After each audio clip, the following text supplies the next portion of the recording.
married couples, which I will tell you, I do promote marriage and family values. I always have. But I also think that when people get married, they are basically saying that they're going to be each other's sexual partners for life. And so one of the things that is important is that when you make that commitment to each other, that you also enjoy having a great sexual relationship, that sex can still be fun. It can still be something that the two of you enjoy doing together. And if you can be open enough to sharing fantasies with each other, I don't think there's anything wrong with that. If the two of you are comfortable with it and you can play around with it, then why not? You're not hurting anyone else. And that was another question.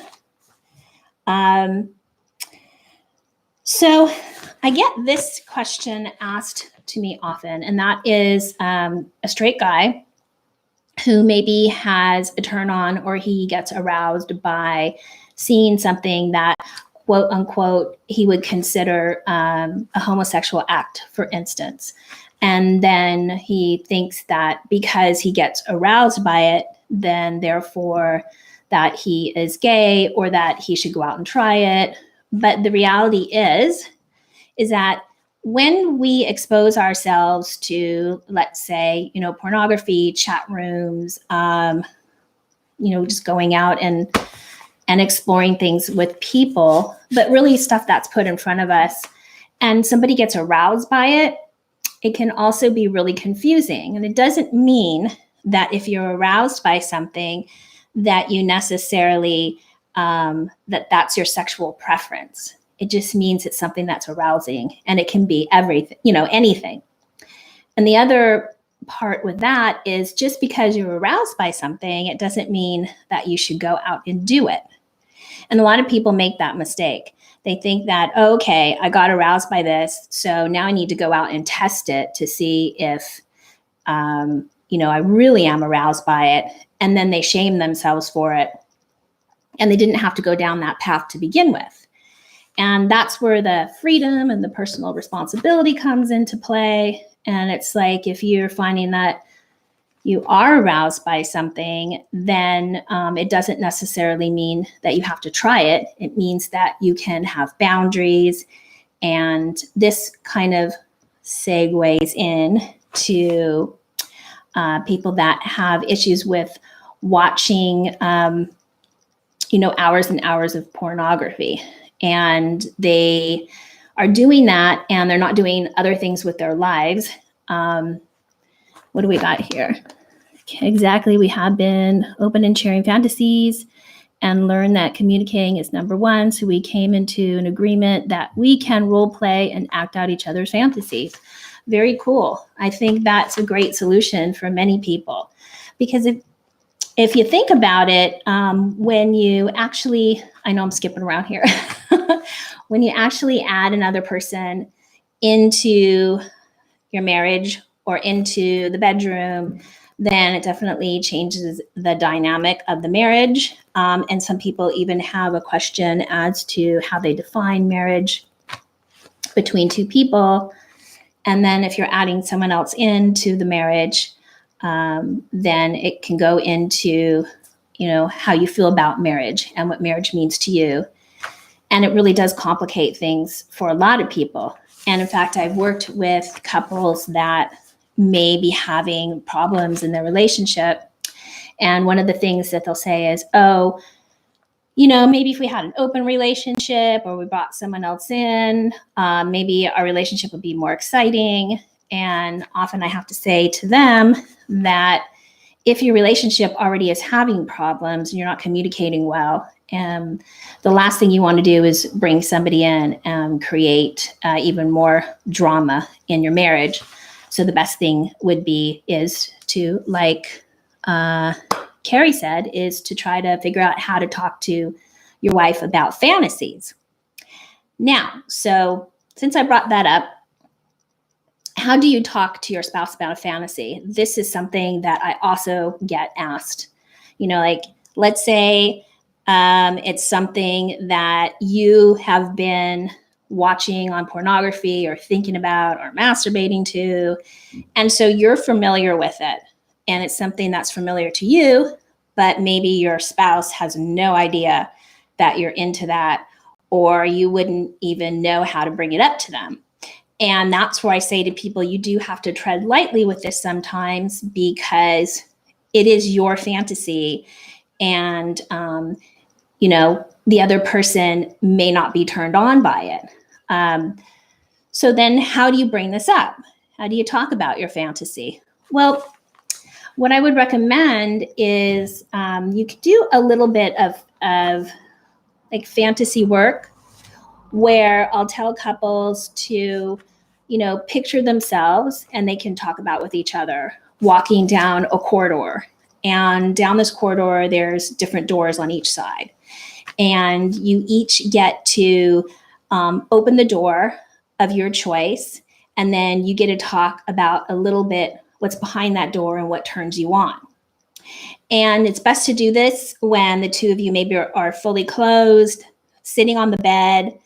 Maybe if you want to have a glass of wine, but you can bring this up and say, hey, I have this great idea of how we can start maybe sharing our fantasies or being a little more intimate. What do you think about it? Let's try this. So you're kind of inviting them in to try to talk about it, instead of, especially for women, doesn't work that well if you're in bed and you just throw something on them, or say, hey, I've been into this or that, or watching this or that. And all of a sudden, she just freaks out and kind of shuts you out. That's like, she's not going to feel safe if she's undressed and you're already in bed, and then you kind of, throw it out there. So the best thing to do is, like I said, do the fantasy work with the two of you, invite her into the bedroom. You can light some candles. You can say, hey, and you have clothes on. Hey, I want to talk with you about this. And then kind of do that where you say, we're walking down a corridor. Oh, and the other thing too. I don't know why guys get this part. They mess this part up. So when you're talking about the fantasy, whatever it may be, don't go back and say, hey, I opened the corridor and there's my past girlfriend from 10 years ago, and she's really hot. And, I see her having a threesome with us. No, that wouldn't go. I think that your wife probably wouldn't like that too much. So if it's your fantasy, let's say, to have a threesome or something like that, just make sure that you're not talking about a gal that you've had from your past, or you might want to just break it in a little bit slowly. Okay, let's see what other people have to say here. Okay, let's see. I'm interested in making threesome with my wife. How do I bring up the topic without sounding weird? MFM. What's MFM? I've been getting more and more interested in sharing my wife. Oh, what's MFM? Can you write it out? These initials. Everybody has initials. Anyway, all right. So you're interested in sharing whatever fantasy it is that you're interested. Oh, threesome, male, female, male threesome. Well, it's the same thing. So again, it's like, I don't know your wife. So you know your wife the best, and you know how open she is. So you kind of got to figure out, okay, is my wife sexually open? Is she open-minded? How can I share a fantasy with her? One thing you can do is you could go out and buy erotic books. I always recommend erotic books. I think they're great. And you may want to find a story inside the erotic book that turns you on, that maybe is talking about the fantasy you have. And possibly you can sit down and read the erotic book to her, and maybe read some other stories in it and see how she reacts to it. And definitely let her know that, you're just sharing fantasies. And women like to hear stories. Erotic stories can be a turn on for a woman if the setting's right. And but I will say this, men and women, even though they really do want the same thing, because everybody wants intimacy. When you're married, you're with someone you love, you want intimacy. You want affection. You want to have great orgasms together. You want to have fun. Men and women really do want the same thing. They just really do go about it differently. And talking about male and female, I will tell you there are biological differences in the way men and women approach things. And this idea that there are not differences, I don't know, science. I don't know whose science has been coming out that men and women are the same, because they're really not. And in fact, women really like to feel safe. And part of that takes place outside the bedroom. So if you really want your wife to experience a fantasy with her, or if you want her to be more intimate with you, you have to make sure that you're being affectionate with her outside the bedroom. Super important. So you would want to kiss her, touch her, hug her, but tell her outside the bedroom that that is not leading to sex, because that will end it right there. So you have to start by hugging her, kissing her, touching her, rubbing her feet, being intimate with her outside the bedroom, and saying, well, this is not going to lead to sex now, so that she feels safe. And then once the two of you go in the bedroom and you are being intimate, because a lot of men really derive that sexual intimacy with their wife through sexual intercourse, through sex play. So for the man, being intimate that way, they really feel love from their wife. And for women, it is different. Women like to feel that connection outside the bedroom. And I think a lot of guys, they don't get that, and they miss that step. And then they're wondering why their wife is, rejecting them, pushing them away, or why they're not listening to their fantasies. And so if you haven't tried that, guys, try that. And the reason that I'm saying guys is because most of the people that listen to me happen to be men. Let's see, what else do we have here? Whenever bringing up a fantasy, it's best that you allow the wife to share her fantasy before the husband. Being patient with the wife is very important. Tell her about your fantasy in a more erotic way. Very good. Thanks for summing that up. That's perfect. Okay, what do we have here? I feel shame about my, I think you said, addiction to pegging, which seems strange. In my Arab country, how can I deal with the confusion? I can get orgasm just by thinking about pegging. Okay, thanks for bringing this up, because this isn't just with pegging. This is with any type of sexual arousal that people have, because people, as human beings, and now I'm talking about both men and women, we can get aroused by many things. So if, for instance, you're introduced, younger in life, like some people are now being introduced to pornography that are younger, they don't really know how to deal with what they're seeing. And so what it does is it opens up your mind sexually. I say it over-sexualizes the mind early. And also the same thing can happen as you reach puberty and you get into your teens, your early 20s, and you happen to see something on a video, like, let's say, for instance, pegging, or something that has to do with, different types of a fetish. It could be anything. And so you get aroused by it. You watch it, then it gives you this high. And sometimes people get this kind of dopamine rush when they're looking for a particular video, or they're thinking about a particular turn on.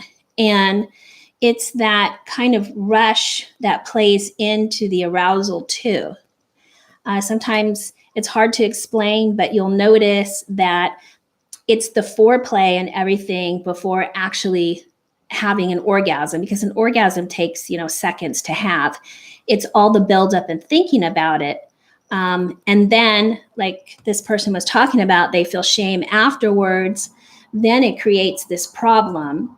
And it's really difficult to be aroused by something, and then afterwards you feel bad about yourself, because feeling bad about yourself leads you into feeling good. And if feeling good is going back to that porn or going back to that arousal that you're masturbating to, so it's kind of this cyclical thing.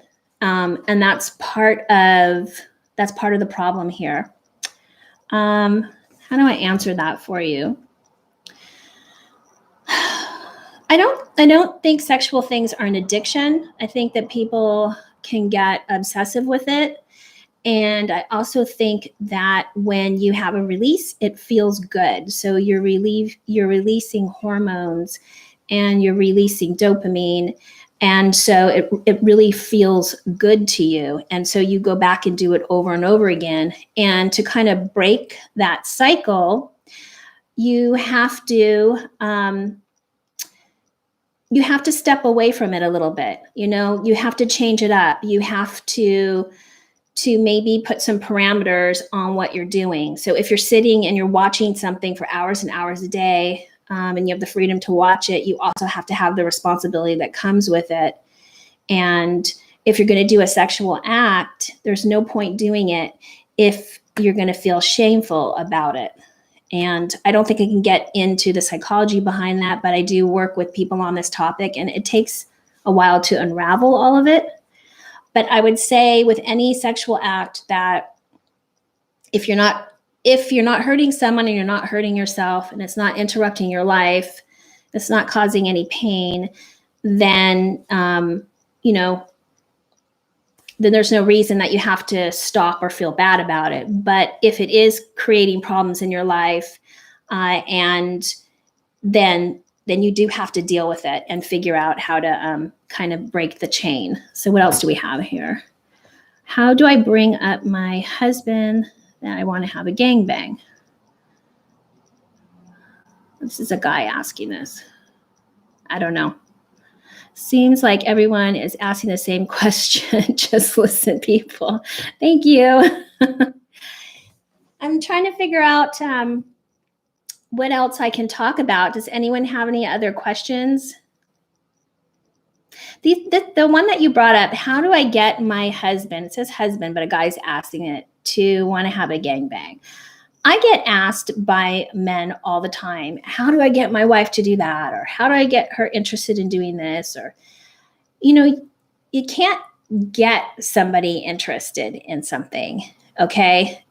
Remember, when you have a fantasy or a fetish, it's yours. You're the one who is, thinking about it all the time. You're the one who's putting the energy into it.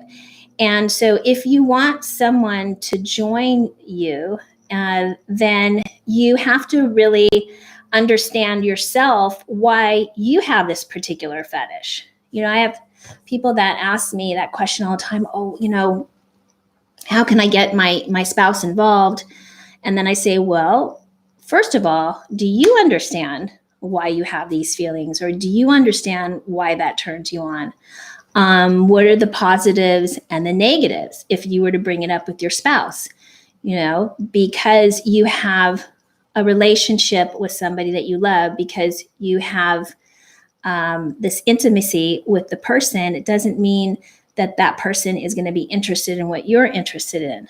And if you're confused about why you're interested in it, then trying to even explain it to your spouse, it's going to be so difficult, because you can't just say, oh, I have a foot fetish.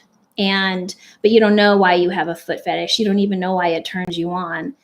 And you don't even know how you can explain that to them, because women really want to understand, why does that turn you on, and doesn't just having regular sex with me or this type of sex with me turn you on? Why is it that you always have to look at my feet? And so you may be living with this, all your life. It may be something that really turns you on, but your spouse is not familiar with it. So I think that's important, is to understand, why you're feeling that way. Okay. Anything else? Okay, let me see if I have any other questions I didn't answer here. Well, you know what? I wanted to talk about this idea of being straight and dressing up in women's clothes or being turned on by wearing women's clothes. And I wrote an article on this probably 8 years ago. Actually, I've written several articles on this. I've done a couple of videos on this. And I think the first thing is there's not a lot, but there's many guys who are masculine and they're controlling throughout their day. But when it gets to the bedroom, I think sometimes with some men, and not all, they don't always want to be in control in the bedroom. Some men want to, I don't necessarily say submissive, although some men like to be submissive, but some men also don't want to have to always be the one to perform or think up what to do sexually, or they get bored sexually.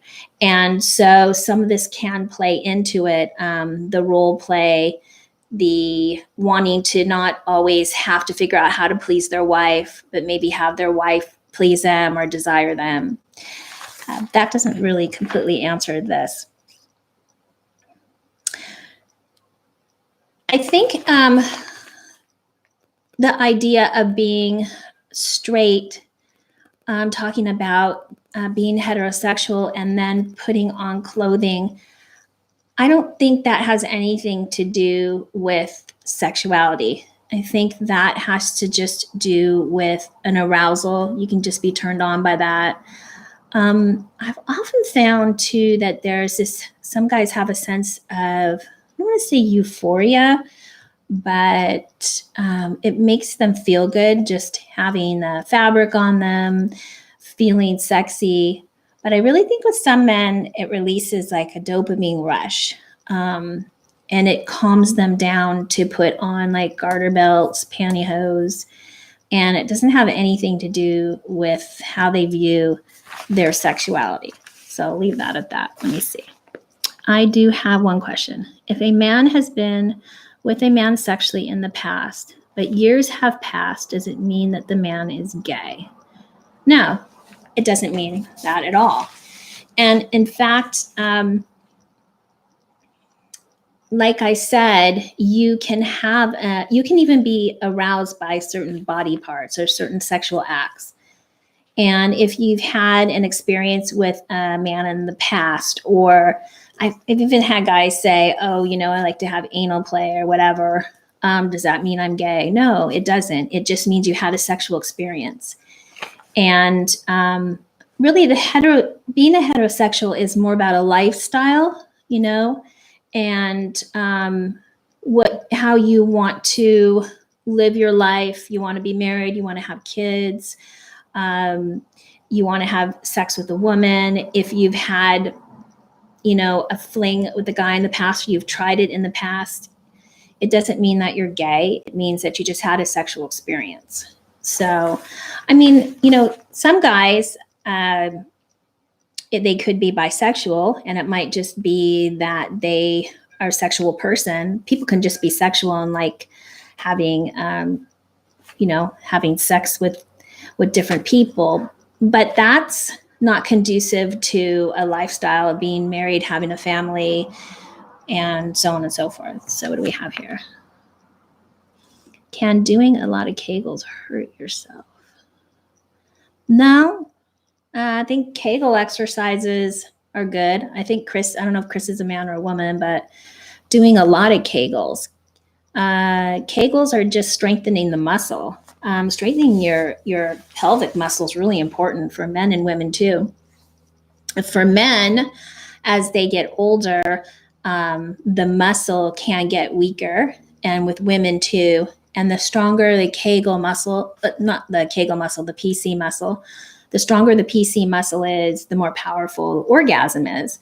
And as men age, it's really important to keep that muscle fit. It's just like going to the gym and working out on weights or whatever. You want to keep your PC muscles strong because they really hold everything up, your bladder, your rectum, for both men and women. And people often don't think about strengthening that muscle, but I think it's like the third biggest muscle in your body. And it comes together like in a basket weave, and in time, because of gravity, it like spreads apart. And so, yeah, really important to keep that strong. And I don't think it can hurt you to do Kegels. Oh, and for men, hopefully you know how to do Kegel exercises. The best way to do Kegel exercises for guys is, especially if you are having an erection, when you have an erection, you can kind of move up and down. Some men like put a little towel and they can move up and down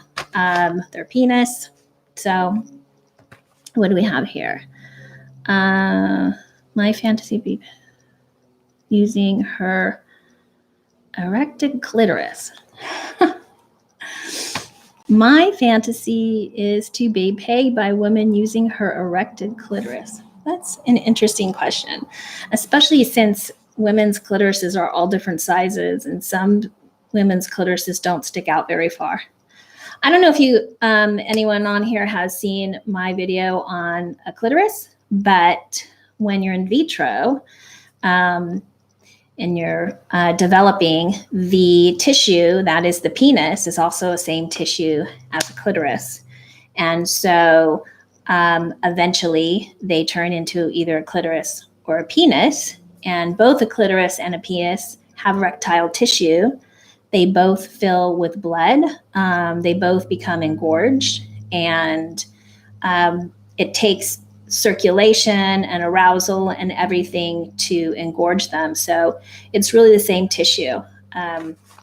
But for women, their clitoris is mostly inside. You can't see it. So only the very head of the clitoris shows, and the rest of it almost looks like a wishbone, and it goes all the way inside the vagina, all the way back towards the cervix. So what else do we have here? You're welcome, Chris. Okay, wait. Okay, thank you. I have found myself looking at pictures of males' genitals online. It's more of a desire to compare myself to other men. I'm not attracted to men whatsoever. It's a good question. You know, I think guys forget that when they're younger, they don't, you know, you're exploring your body. And I think most men have a fascination with their penis. It's just, you know, it's there and then it grows. And so as kids, as you get older into teenagers, I think men have a fascination with their own penis for the most part, which is normal.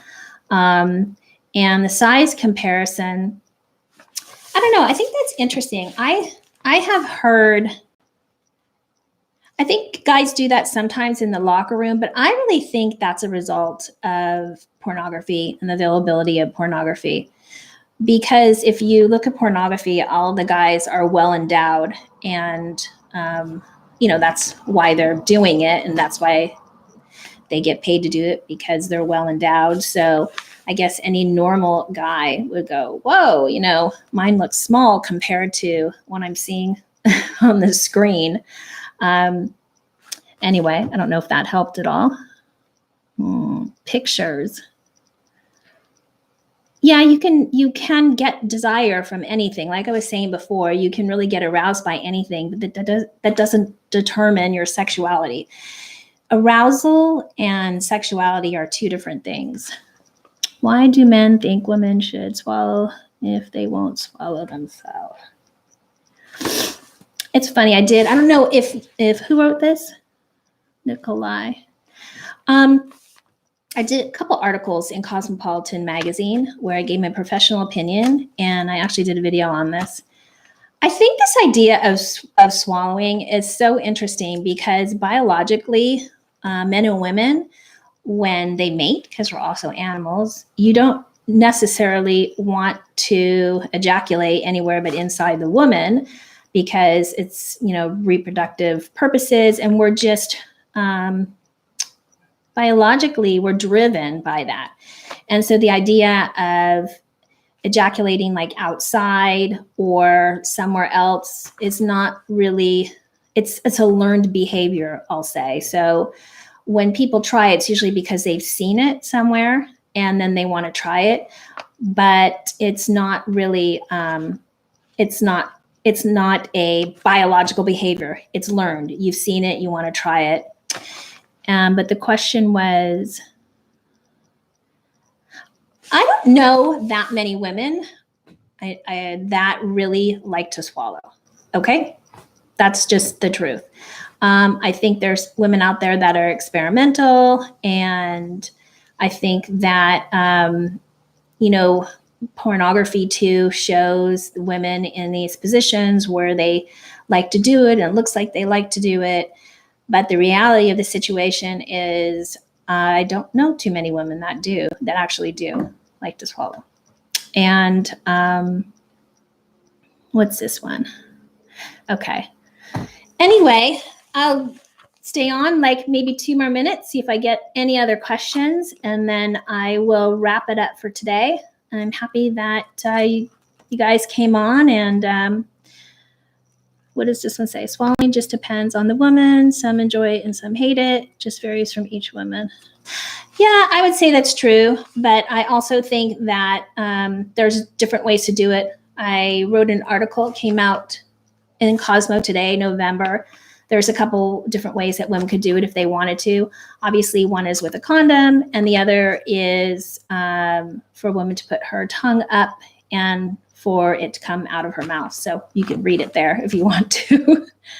What is this? So Doc, about that you meant I need to pamper her outside the bedroom to win her trust in me, and that the pampering won't always lead to sex, basically make her understand that it won't threaten our marriage. You got it. Yeah, that's it.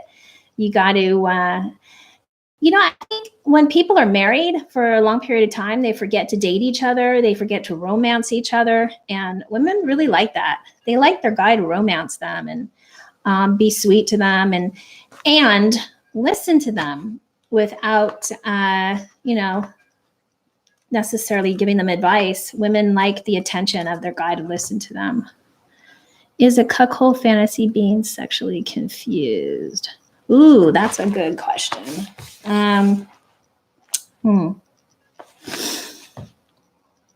Being sexually confused.